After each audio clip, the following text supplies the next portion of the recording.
하나님의 말씀은 창세기 14장 1절부터 24절인데 13절부터 24절까지 읽을게요. 13절부터 24절까지 읽을게요. 13절부터 24절까지. 제가 13절, 여러분이 14절 교독합니다. 소돔에 거주하는 도망한 자가 와서 히브리 사람 아브람에게 알리니 그때 아브람이 아모리 족속 마므레 상수리 숲을 근처에 거주하였더라. 마므레는 에스골의 형제요 또 아넬의 형제라. 이들은 아브람과 동맹한 사람들이었더라.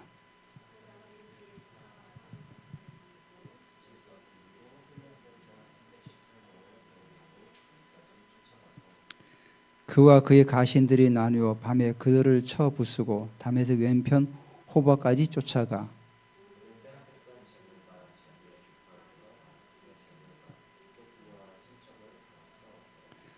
아브람이 그들러 오멜과 그와 함께한 왕들을 쳐 부수고 돌아올 때 소돔 왕이 사회 골짜기고 왕의 골짜기로 나와 그를 영접하였고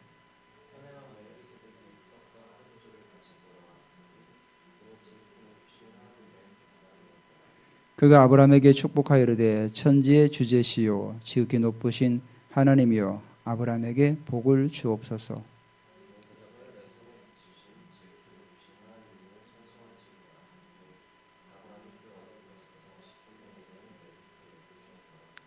소돔 왕이 아브람에게 이르되 사람은 내게 보내고 물품은 내가 가지라.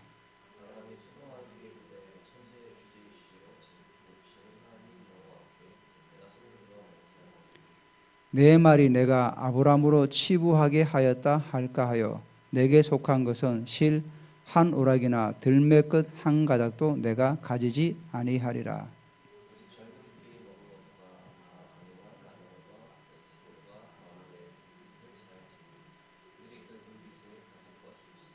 아멘. 우리가 요즘 그 지식의 말씀을 훈련을 잘 하질 않잖아요. 이번 토요일 날 우리 그 예언과 활성화반이 있어요. 그러니까 예언만 훈련하는 거예요. 그 시간에 우리가 이번에 한 주제가 뭐냐면은 지식의 말씀 훈련하는 그런 시간들이 있었어요. 그래서 처음에 이제 제가 이제 색깔을 이제 무지개 색깔로 한정해서 한번 맞춰보도록 합시다. 그렇게 진행하다 보니까 처음에는 한 사람, 한 두 번째까지 한 사람은 그래도 계속 맞췄어요. 근데 나중에 세 번째, 네 번째, 다섯 번째 가니까 두 사람, 세 사람씩 맞춰가더라고요.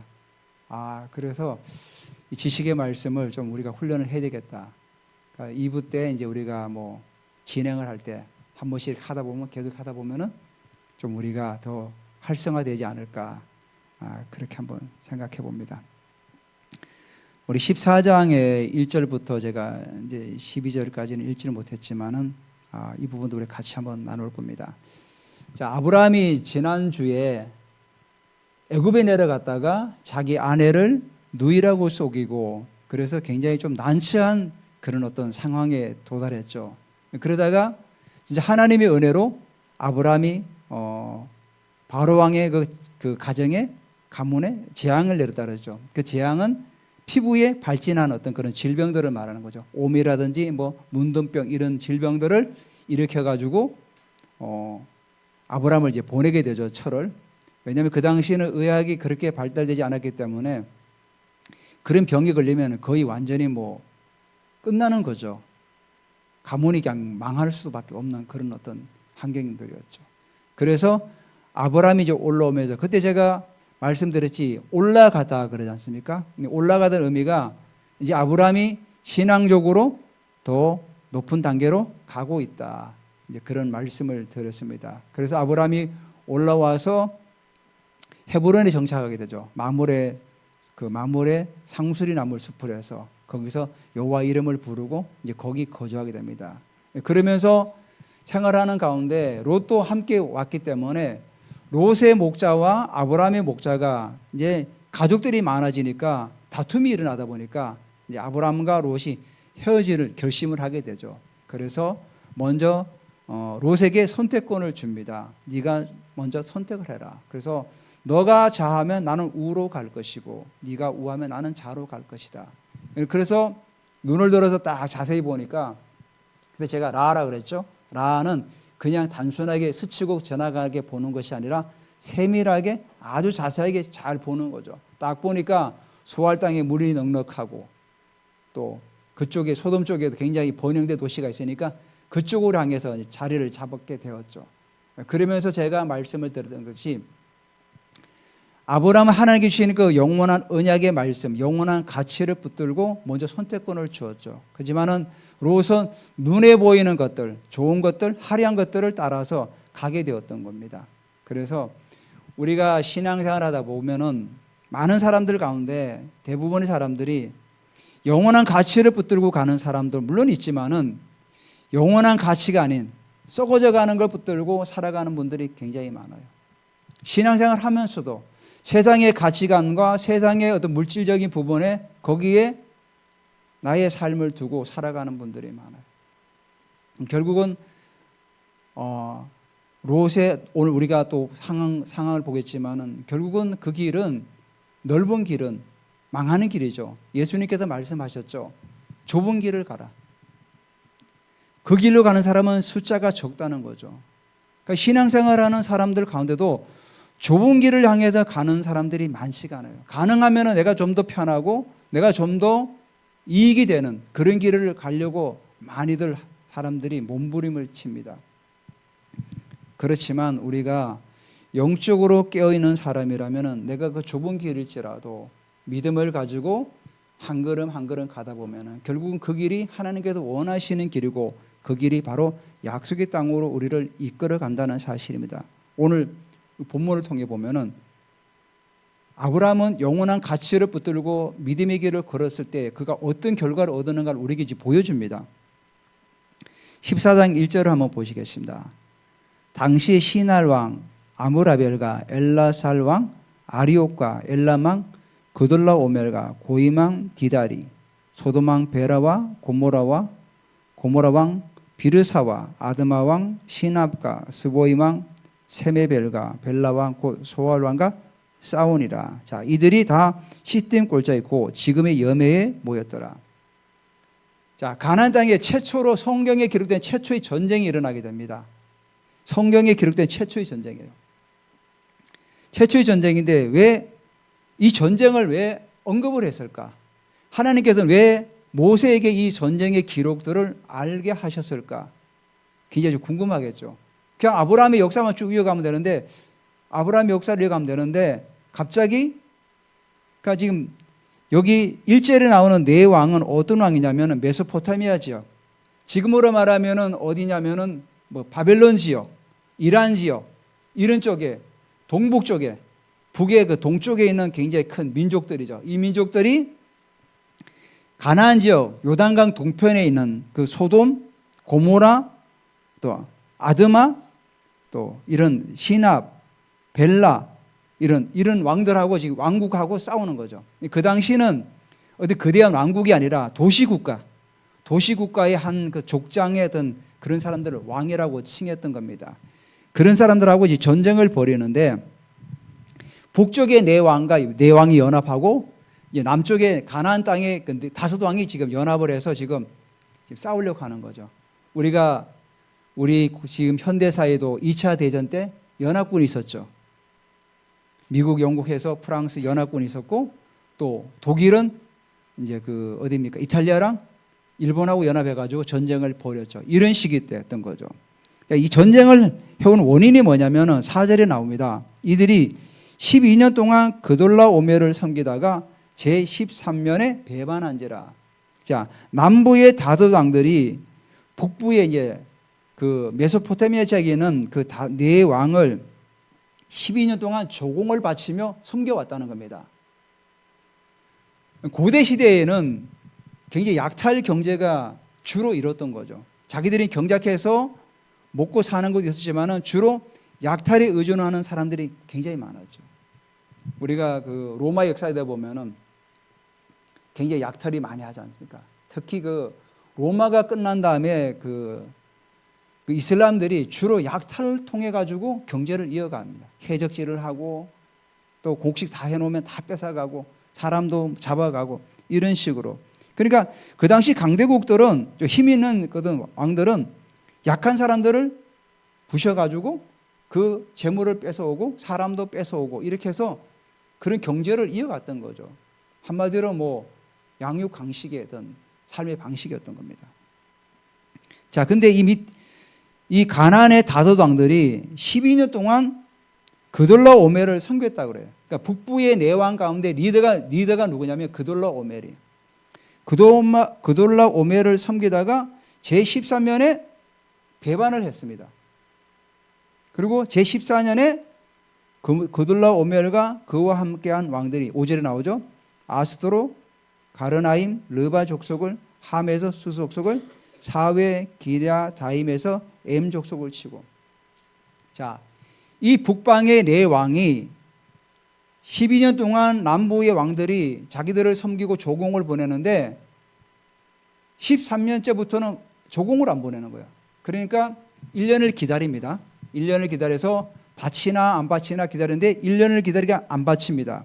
그래서 5절에 나오죠. 제14년에 드디어 1년 동안 유예 기간을 줬는데도 조공을 바치지 않으니까 드디어 자기들의 동맹한 왕들을 이끌고 지금 전쟁하러 지금 내려오기 시작한 거죠. 내려와서 시딤 곧잘 3절에 나오죠. 지금의 염해. 그러니까 모세가 기록 당시가 거기가 염해라는 거죠.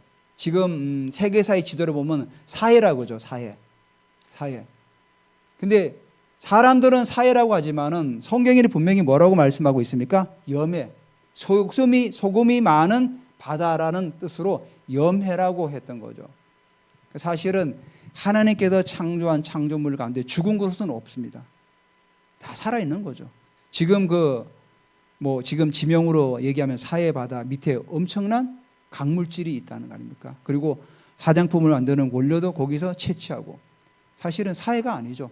굉장히 정말 보배로운 그 바다죠. 그 밑에. 하나님께서 창조하신 가운데 죽은 것은 없다는 거죠. 어쨌거나 이들이 전쟁을 일으켜가지고 계속 쳐내려와서 드디어 시딤 골짜기, 그러니까 염해에서 지금 둘이 이제 그 해전이라고 하죠. 다 군대가 마주 보면서 이제 전쟁을 치르려고 섰던 겁니다. 자, 9절에 보면은 엘람왕 그돌라오멜과 고임왕 디달과 시날왕 아무라벨과 엘라사왕 아리옹 네 왕이 그 다섯 왕과 맞서니라. 이제 남방의 그 가나안의 다섯 왕과 이제 전쟁을 하기 위해서 부딪히기 시작합니다. 자, 10절에 염해 시딤 골짜기에는 역청구더기가 많은지라 소돔 왕과 고모라 왕이 달아날 때 그들이 거기 빠지고 나머지는 산으로 도망하매. 자, 9절에 그들하고 전쟁이 벌어졌는데 성경에는 자세히 설명도 않고 그냥 도망갔다 그럽니다. 한마디로 전력상 이들이 게임이 안 됐던 겁니다. 그러니까 북방의 이들은 굉장히 문화가 발달되었고 굉장히 병기도 아마도 잘 무장됐던 그런 군대 같아요. 그러니까 남방의 다섯 왕이 뭉쳐서 싸웠지만은 전혀 게임이 안 됐던 겁니다. 그래서 이들이 전쟁의 짐으로 이제 도망가게 되었던 거죠. 그래서 10절에 보면 설명이 나오죠. 그 역청구덩이도 빠지고 나머지는 또 산으로도 도망가고 이렇게 해서 군대가 다 흩어지면서 12절에 보면은 소돔에 거주하는 아브라함의 조카 롯도 사로잡고 그 재물까지 노력하여 갔더라. 12절이 결론이 나와요. 전쟁을 일으킨 원인이. 자, 12절이 뭐죠? 전쟁이 났는데 아브라함의 조카가 잡혀가고 재물도 다 뺏어갔어요. 그러니까 이 전쟁의 결과는 결국 여기서 우리에게 말씀해 주고 있는 겁니다. 왜 가나안 땅에 전쟁이 일어났느냐? 그리고 왜 하나님 전쟁을 허용했는가? 결국은 아브라함의 조카가 잡혀가고 재물도 뺏겨가는 그 결과가 여기 나오게 됩니다. 그러니까 아브라함하고 전혀 상관이 없는 전쟁이 아니라는 겁니다. 결국은 아브라함이 나중에 참전하게 되지 않습니까? 13절부터는 참전하는데, 자, 영원한 가치를 붙들고 하나님께 예비하며 계속해서 하나님께 예비하면서 그 자기 어떤 그 하나님 주신 은혜를 누렸던 아브라함과 반해서 소돔은 계속해서 소활당해서 조금해서 나중에는 소돔까지 진출하게 되면서 결국은 롯의 결과가 어떻게 됩니까? 포로로 잡혀가는 그런 어떤 결과가 나왔다는 겁니다. 물론 넓은 길을 간 그 예수님께 말씀처럼 그대로 성취가 되어버린 거죠. 좁은 길을 걸어갔던 아브라함은 나중에 우리가 나오지만은 318명의 가병을 가지고 있던 사람이에요. 엄청나게 재정과 사람들이 늘어났던 겁니다. 자, 가병이 318명이면은 우리 한번 성경을 보시기 바랍니다. 13절에 도망한 자가 이제 잡혀갔던 중에 도망한 자가 와서 히브리 사람, 왜 히브리 사람이라고 할까요?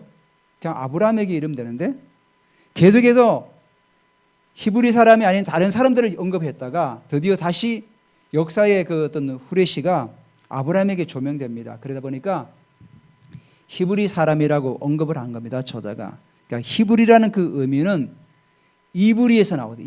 이브리가 뜻이 뭐냐면 강을 건너온 자. 그래서 히브리 사람이라는 그 의미 안에는 강을 건너온 자라는 의미가 있는 겁니다. 그래서 강을 건너온 자 이렇게 설명이 되는 거죠. 강을 건너오는 자 아브라함에게 알리니 그때 아브라함이 아모리 족속 마므레의 상수리 숲을 근처에 거주하였더라. 마므레는 에스골의 형제요 또 아넬의 형제라. 이들은 아브라함과 동맹한 사람이더라. 자, 아브라함은 혼자서 그 가나안 척박한 땅에서 혼자 뭔가를 하려고 하지 않았고 동맹을 맺었어요. 왜냐하면 제가 말씀드렸듯이 고대는 약탈 경제가 굉장히 심했기 때문에 서로가 서로를 지켜주기 위해서 동맹을 하는 거죠. 지금 유럽도 무슨 동맹이 있죠? 나토라는 동맹이 있죠. 그래서 우크라이나가 나토에 가입하려고 하니까 러시아가 이제 전쟁을 일으키게 되지 않습니까? 물론 이제 다른 이유가 있었던 거죠. 있었는데 이렇게 서로가 약한 사람들끼리 모여가지고 동맹을 이뤄서 큰 대적을 막아서려고 하는 거죠. 그러니까 동맹을 맺어놓으면 함부로 공격할 수가 없는 거죠. 지금 사실 러시아도 유럽을 뭐 조그만 나라도 공격하고 싶은데 나토란 동맹이 있으니까 함부로 건들 수 없는 거죠. 나토의 어떤 그 어떤 뭐 헌법이라든지 그런 데 보면은 나토 동맹국 한 나라가 공격받으면 나토 전체가 공격받은 걸로 간주해서 공격을 하는 겁니다. 그러니까 그 나토 동맹국 가운데 굉장히 조만한 나라도 많지 않습니까? 그러니까 러시아가 함부로 그들을 칠 수가 없는 거죠. 근데 우크라이나는 나토 동맹이 지금 안 해요. 그러니까 빨리 우크라이나를 쳐버린 거죠. 바로 지금 고대나 지금이나 마찬가지입니다. 그래서 이 아브람도 강을 건너와서 혼자 살다 보니까 아무래도 힘이 약하지 않습니까? 그래서 동맹을 맺은 거죠. 아모리 족속의 이 마므레가 족장이에요, 족장. 마므레가. 그래서 마므레 상수리 수풀이라는 의미가 마므레랑 동맹을 맺다 보니까 거기에 지금 거주하게 된 거죠. 마므레의 보호 아래 지금 하나님께서 아브라함을 지켜주고 있는 겁니다. 그래서 마므레는 에스골의 형제요 아넬의 형제라. 그래서 이들과 동맹한지라 이렇게 말씀하고 있지 않습니까? 자, 그래서 14절에 보면은 아브라함이 그의 조카가 사로잡혔음을 듣고 집에서 길리고 훈련된 자 318명을 거느리고 단까지 쫓아가서 방송실 그 지도 좀 보여주시기 바랍니다. 자, 지금 아브라함은 어디 있냐면은 헤브론에 있습니다. 자, 헤브론 보이시죠? 단은 어디입니까? 단은 저 위에 있어요. 나중에 또 돌이켜서 하솔까지 또 내려가요. 헤브론에서 하솔까지가 280km예요. 엄청난 거리예요. 먼 거리예요. 제가 첫 번째 단락에서 제가 여러분에게 언급을 안 했는데, 자, 우리가 살아가면서 원치 않은 전쟁이라든지 원치 않은 어떤 고난이라든지 원치 않은 환경에 빠졌을 때 우리가 어떻게 대처해야 되는가? 왜 일어났는가? 한번 생각해 보라는 겁니다. 분명히 거기에는 이유가 있다는 겁니다.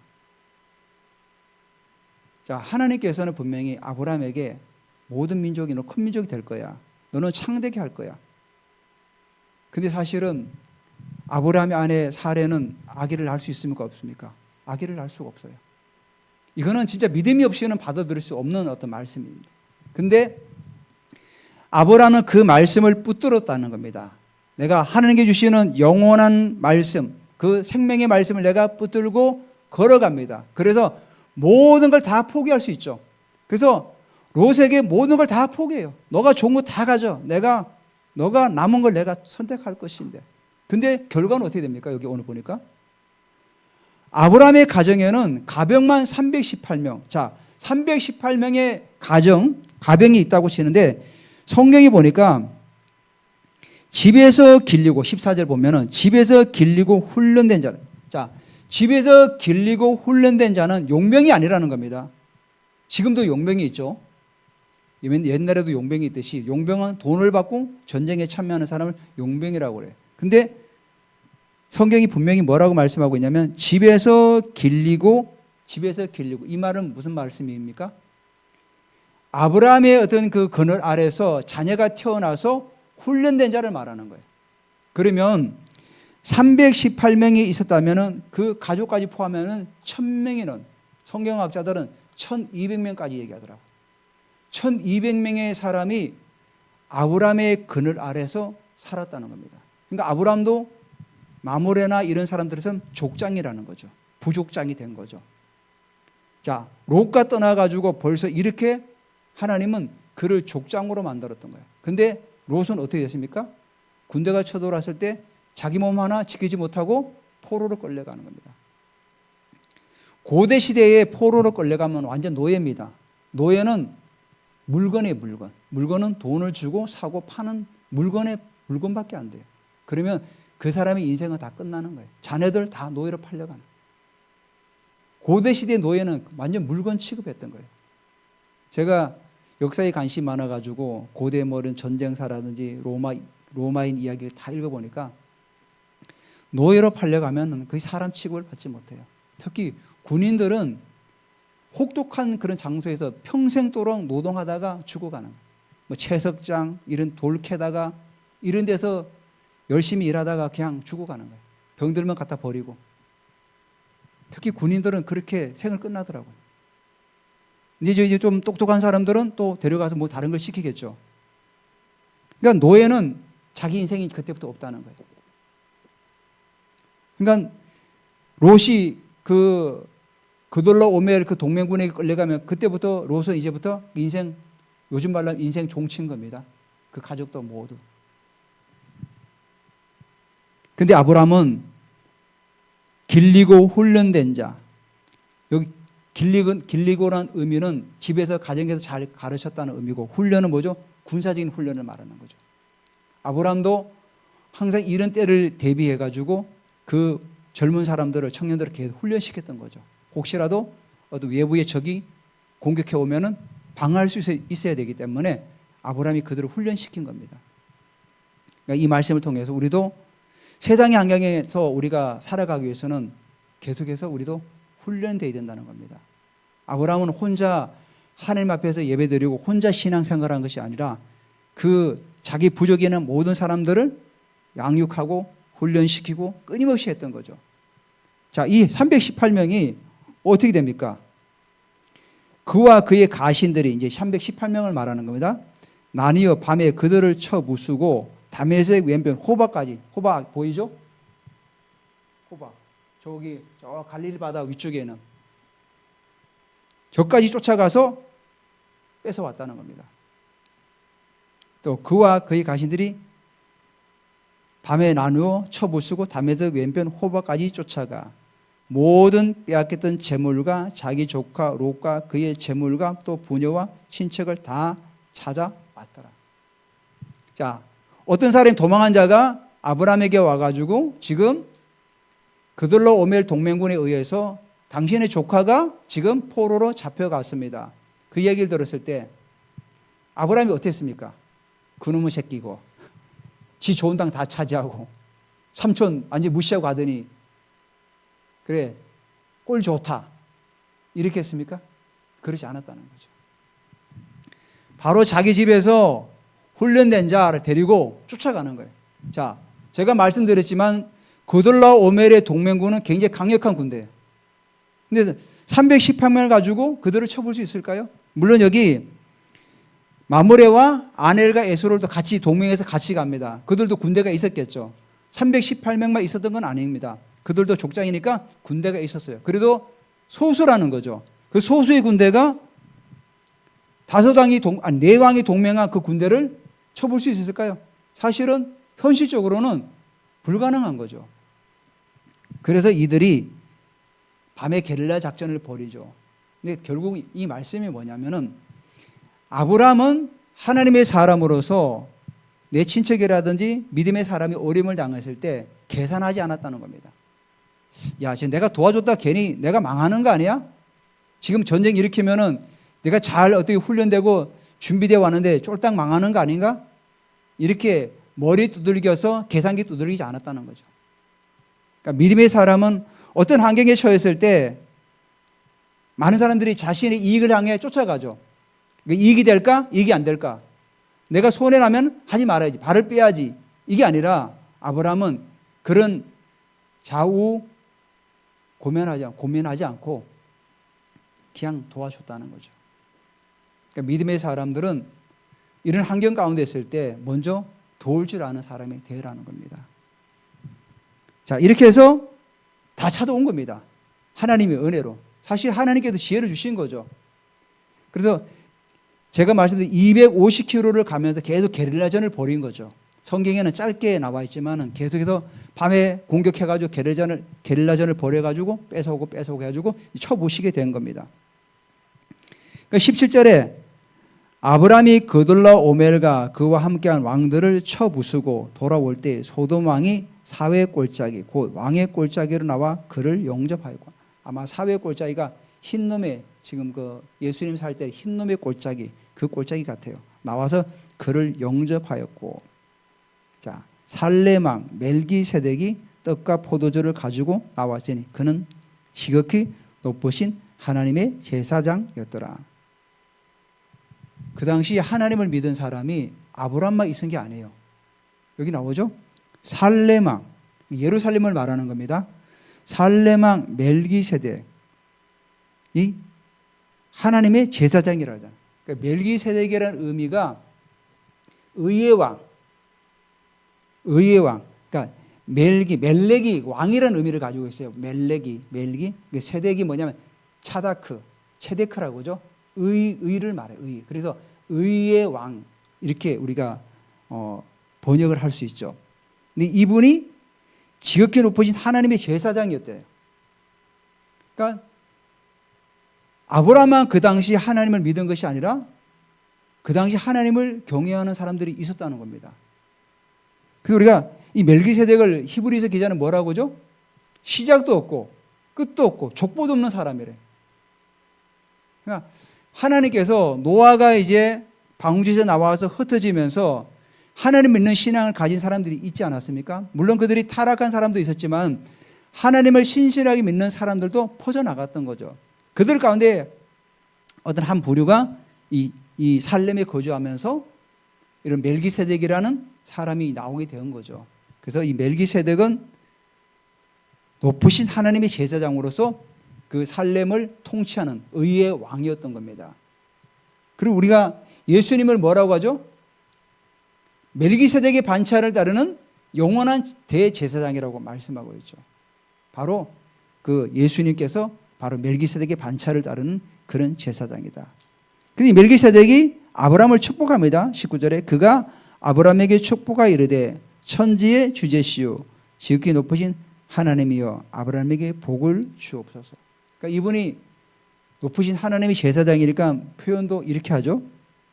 천지, 하늘과 땅의 주제는 뭐죠? 창조주로 말. 모든 걸 다스리신다 이런 거예요.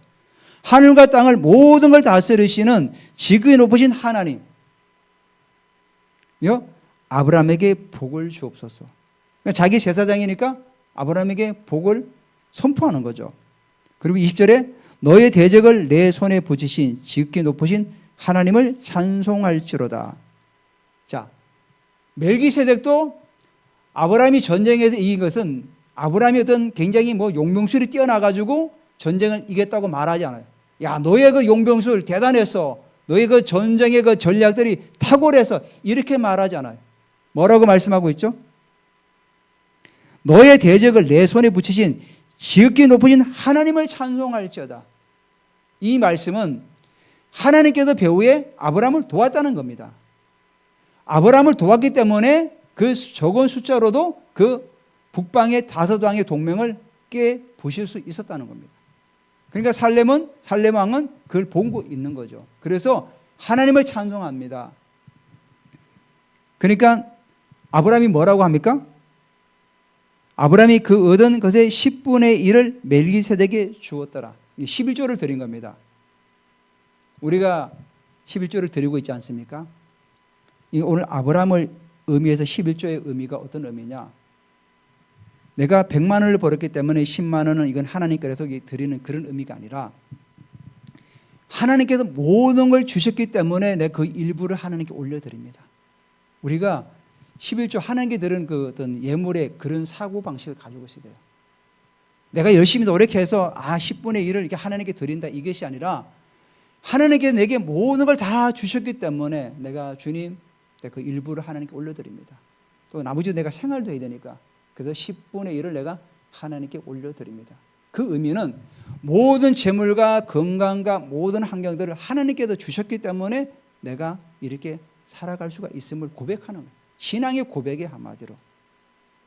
그래서 이 의미는 뭐냐면 바로 아브라함도 하나님 제가 이 전쟁에서 내가 그들로 오멜 동맹군들을 내가 쳐부시고 나의 조카들 다 데려온 것은 하나님의 은혜입니다. 이걸 얘기하는 거예요. 그래서 멜기세덱의 10분의 1을 전리품 가운데 10분의 1을 드린 겁니다.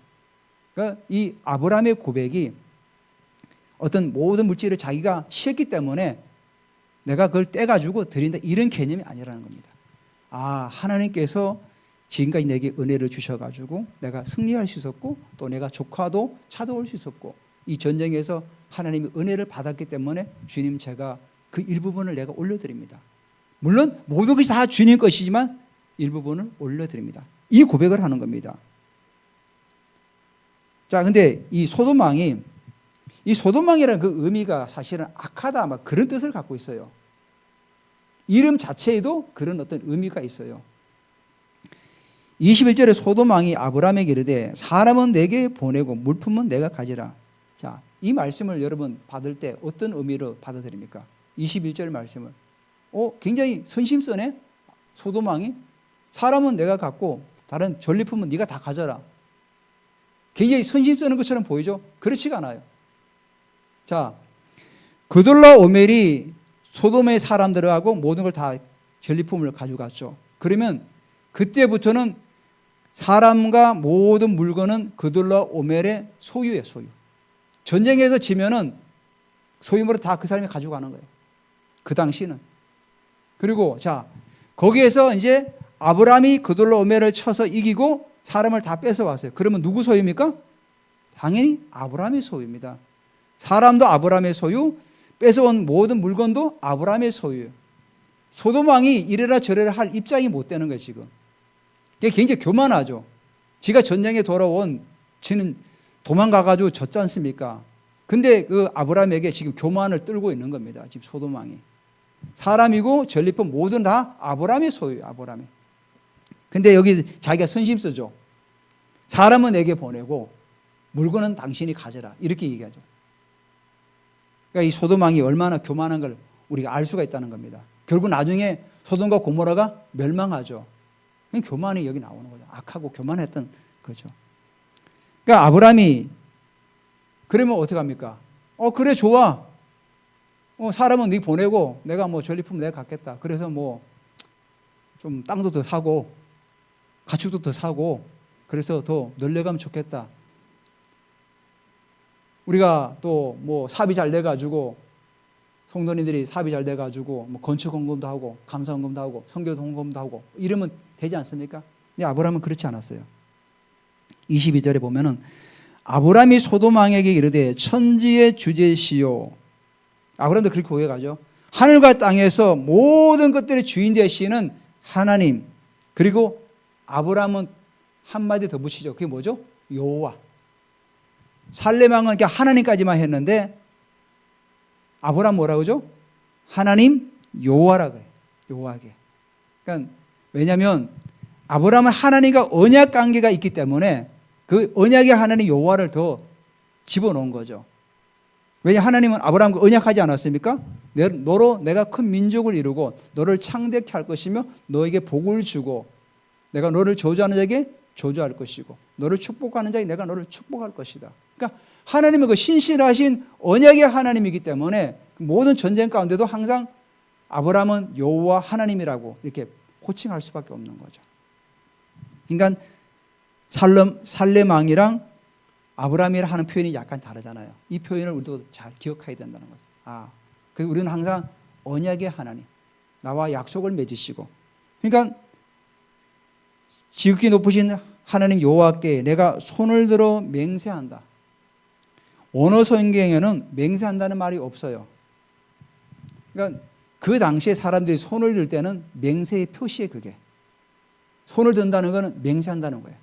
근데 우리 성경에는 이제 손을 들고 맹세한다까지 다 표현했는데 원어에는 맹세한다는 말은 없어요. 왜냐 그 당시 사람들이 손을 들면 그 사람이 맹세하고 있구나 지금 다 이해했기 때문에. 그래서 23절에 내 말이 지금 소돔 왕이 말하는 겁니다.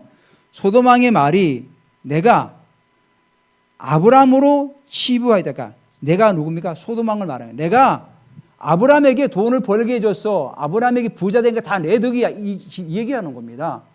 그래서 아브라함은 그걸 간파한 겁니다. 왜냐하면 이 소돔 왕이 굉장히 악하고 아주 교만하고 교활하기 때문에.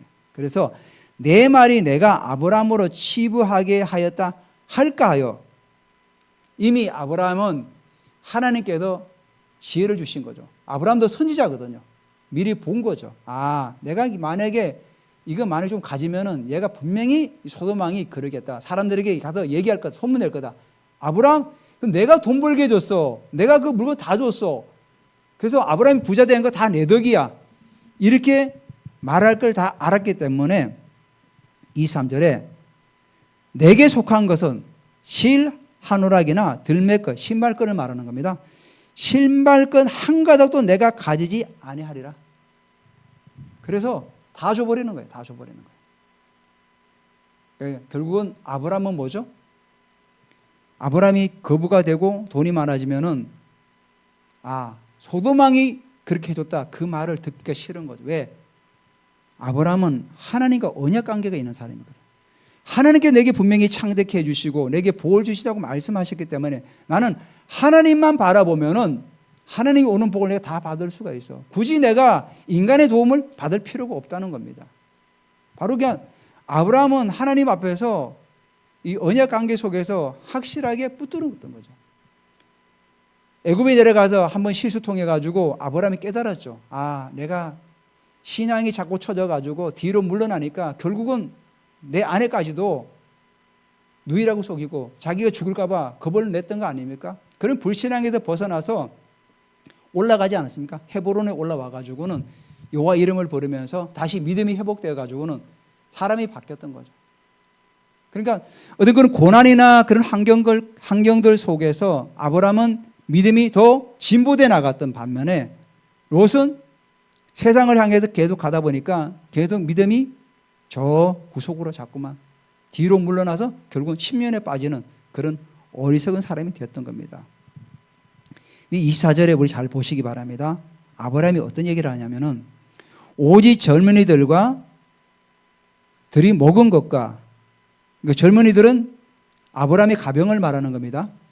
아브라함의 가병들이 먹은 것과 나와 동맹을 맺은 사람 아넬과 에스골과 마무리 분깃을 제할지니 그들이 그 분깃을 가질 것이니라. 자, 24절에 아브라함이 이런 표현을 더 첨가를 했어요. 그냥 나는 실한어기도 하나도 안 가질 거야 하고 딱 끝나는 것이 아니라 24절에 이 말씀을 한 번 더 집어넣었어요. 이 말씀도 우리가 깊이 새겨볼 필요가 있습니다. 자, 나는 내가 믿음이 좋아가지고 내 믿음을 가지고 하나님 앞에 헌신하고 막 충성해. 그래서 내 믿음을 가지고 때로는 순교까지 나갈 수 있어. 제가 지난주에 말씀드리지 않았습니까? 그 에콰도르에서 순교한 그 선교사 얘기를 해가지 않았습니까? 나는 영원한 것을 위해서 영원하지 않은 것을 나는 버린다. 결국은 영원한 가치를 위해서, 복음을 위해서 자기 생명을 내버렸던 거죠. 이 아브라함은 자신의 믿음으로 자기가 살아가는 거예요. 근데 자신의 믿음을 가지고 남에게 강요하면 안 된다는 겁니다. 이 말씀은. 자, 내가 이렇게 믿음이 좋아서 믿어서 내가 이렇게 많이 헌금을 했어. 그러면 너도 이렇게 해. 이게 하지 말라는 거예요. 자, 또 예를 들게, 내가 이렇게 하나님께 헌신하고 충성하고 뭐 청소하니까 너도 와서 청소해. 이거 하지 말라는 거예요. 나는 내가 하나님 앞에서 믿음으로 살아가면 내가 주님 주시는 어떤 은혜 주시면 내가 청소하고 내가 헌금하고 하면 돼요. 하지만 남에게 그것을, 내 믿음을 강요하지 말라는 거예요. 자기 믿음을 가지고 자기가 순교하면 되는데 다른 사람까지 너도 순교해, 이렇게 하지 말라는 거예요. 그래서 아브라함, 나는 내 믿음으로 소돔의 그 어떤 사람이라 재물도 내가 하나도 가지지 않을 거야. 대신에 나와 함께 출정한 그 가병들은 그들은 분깃을 가져갈 것이다. 그리고 마므레와 아넬과 에스골도 그 분깃은 가져가야 돼. 왜냐하면 그들은 또 나와도 믿음이 다르니까. 그 얘기를 하는 겁니다. 그래서 우리가 신앙생활을 하면서 남에게 뭔가를 이렇게 강요할 때 내 믿음을 가지고 다른 사람을 너무 강요하지 말라는 겁니다. 그 사람의 믿음이, 자, 우리가 뭐 믿음을 숫자로 표현한다는 거죠. 그렇지만 나는 믿음이 한 10이 돼요. 그 사람 믿음이 한 2 정도, 3 정도밖에 안 돼요. 그럼 내가 가지고 있는 10의 믿음을 가지고 그 사람을 막 판단하고 정죄하고 왜 저 사람은 저렇게 안 하지? 이렇게 하지 말라는 겁니다. 기다려줘야죠. 그 사람도 믿음이라는 그 숫자가 10이 올라오면은 당연히 한다는 거죠. 그리고 아브라함도 이걸 바라보면서 자기는 믿음을 가지고 나는 그 재물 하나도 가지지 않지만은 아직 지금 잘하고 있고 훈련되고 준비되는 사람들은, 그 사람들은 자기 몫을 가져라, 맡긴 거죠. 그래서 성경에 뭐라죠? 젊은이들이 먹은 것과 나와 동행한 아넬과 아스골은 그들의 분깃은 가져가라 한 거죠. 그러니까 내가 안 가졌기 때문에 너희도 다 가지지 마, 이렇게 안 했다는 겁니다. 그럴 수도 있잖아요. 자기가 그래도 힘이 있잖아요. 지금 전쟁에 이기고 와가지고 굉장히 어떤 자기 말이 좀 어필할 수 있는, 요번에 그 누굽니까? 그 배드민턴 선수가 자기가 금메달 따고는 자기가 어떤 지금 그런 위치에 있으니까 할 말 하겠다고 하지 않습니까? 아브라함도 할 말 있죠. 전쟁 이기고 와가지고 충분히 말할 자격도 있고 그런 권위도 있습니다. 그렇지만은 그렇게 하지 않았다는 거죠. 오늘 우리가 지금 한 3가지를 우리가 말씀드렸죠. 전쟁이 일어나게 된 그 원인의 어떤 부분에는 반드시 결과가 있다.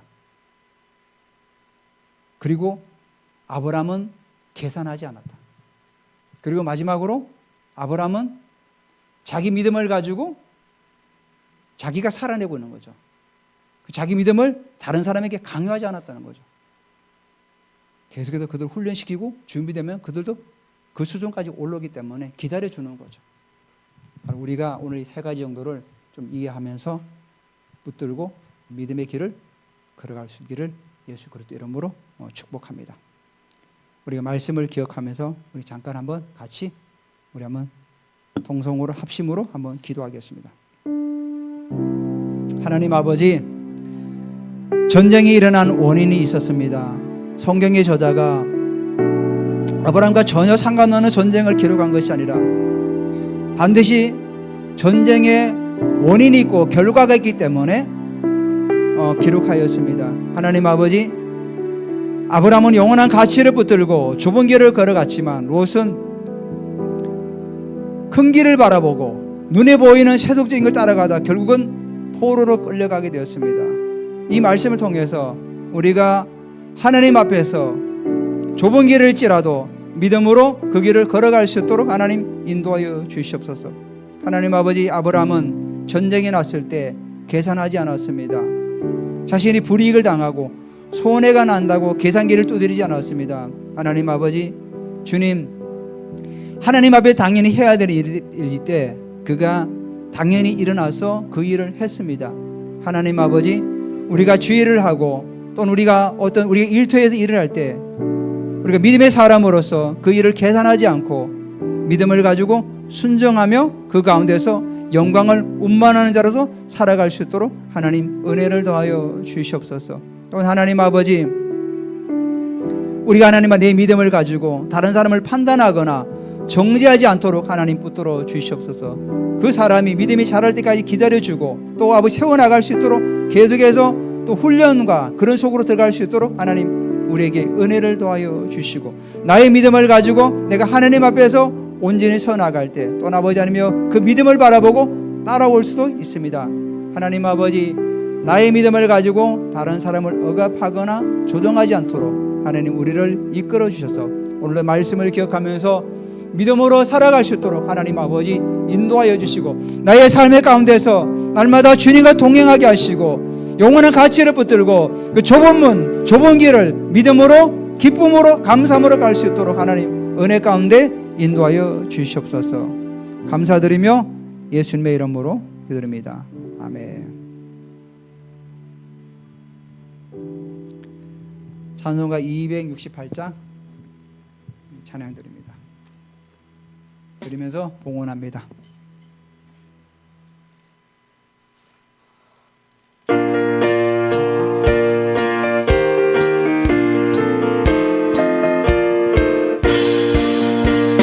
죄에서 자유를 얻게 함은 보혈의 능력, 주의 보혈, 시험을 이기고 승리하니 참 놀라운 능력이로다.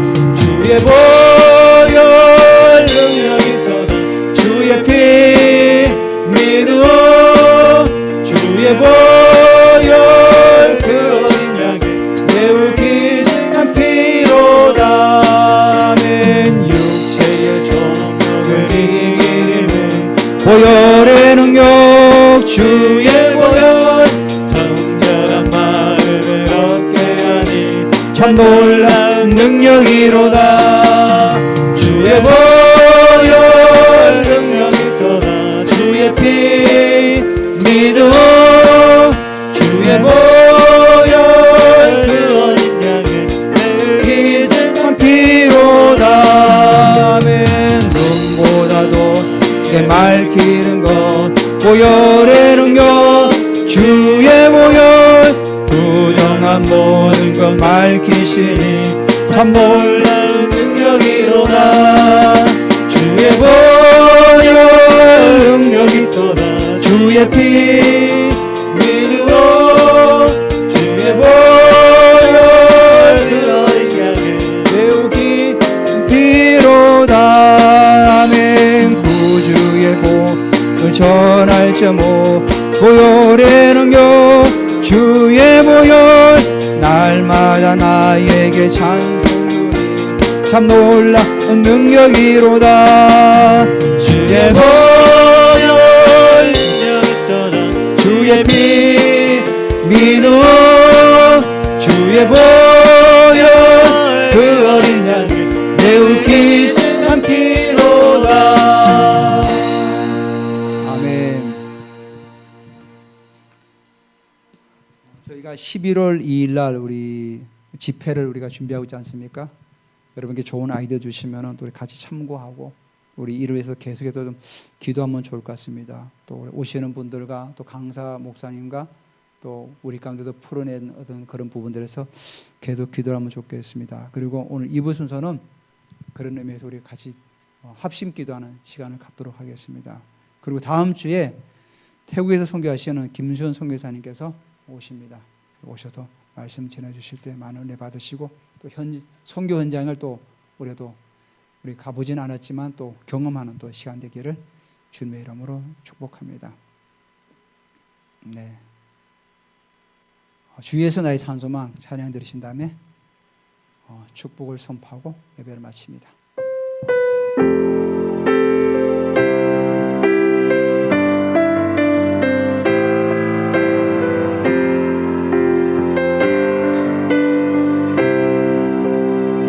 깊은 절망에 수렁 가운데 주님께 닿을 수 없던 우리 어두운 밤 중에 하늘을 향해 주의 이름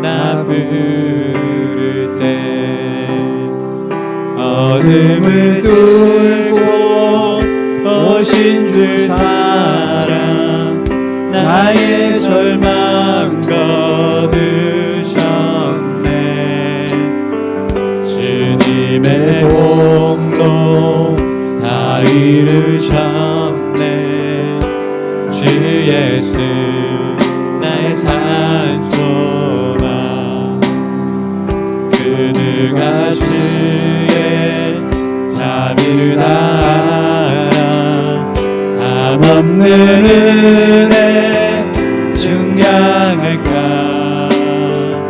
영광을 떠나 이 땅에 오신 죄가 되신 그 주 예수. 주의 십자가 내게 말하네. 영원히 난 용납됐네. 아름다우시나 나는 주의 너 그리스도 나의 산소가. 할렐루야 주를 찬양하여라. 할렐루야 자유케 하셨도다. 죄의 저주 끊으신 주께 구원이 있도다. 주 예수 나의 산소만. 할렐루야 주를 찬양하여라. 할렐루야 자유케 하셨도다.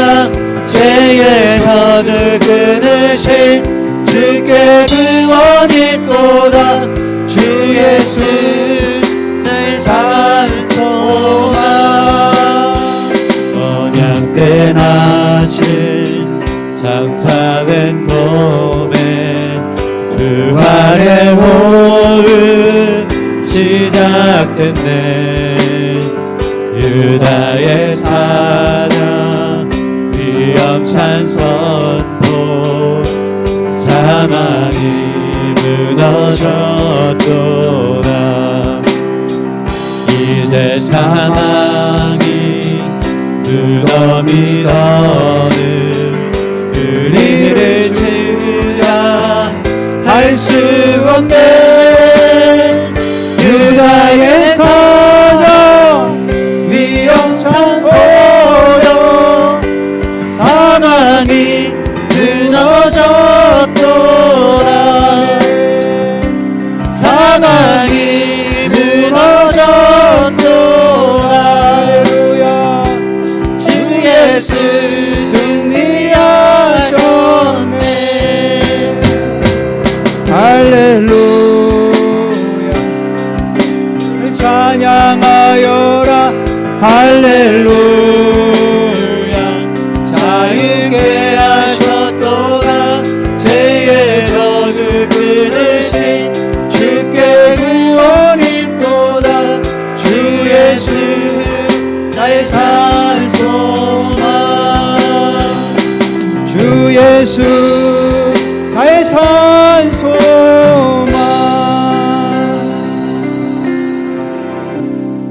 하나님 감사드립니다. 아브라함이 멜기세덱 왕에게 10의 1조를 구별하여 드렸습니다.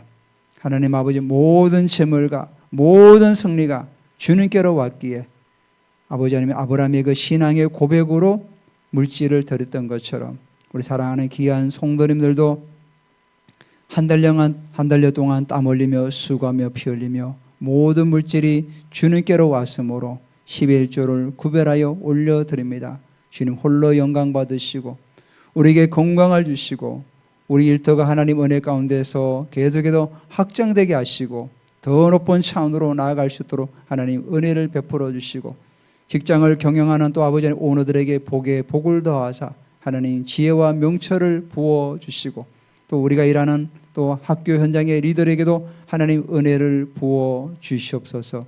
하나님 아버지 성교에 물러드립니다. 선교 현장에서 주의 복음을 전하는 귀한 일에 쓰임받게 하시고 또 건축에 물러드립니다. 우리 하나님 아버지 주의 재단을 또 세워나가는 귀한 일에 쓰임받게 하시고 감사에 물러드립니다. 우리의 감사가 날마다 끊이지 않도록 우리에게 기름 부으시고 은혜를 부어주시고 또 주일 헌금으로 하나님께 올려드립니다. 하늘나라 창고에 우리 보화가 쌓일 때마다 우리의 모든 삶 가운데 하나님께서 형통케 하신다고 말씀하여 싸우니 우리의 모든 삶을 형통케 하시고 대로를 열어주시고 왕의 대로를 하나님 열어주시옵소서. 이제는 만왕의 왕 되시는 우리 주 예수 그리스도의 은혜와 우리 하나님 아버지의 사랑하심과 성령님의 교통하심이 오늘도 우리가 영원한 믿음의 가치를 붙들고 믿음의 길을 걸어가는 모든 성도님들의 발걸음 위에 이제로부터 영원토록 함께 있을지어다. 아멘.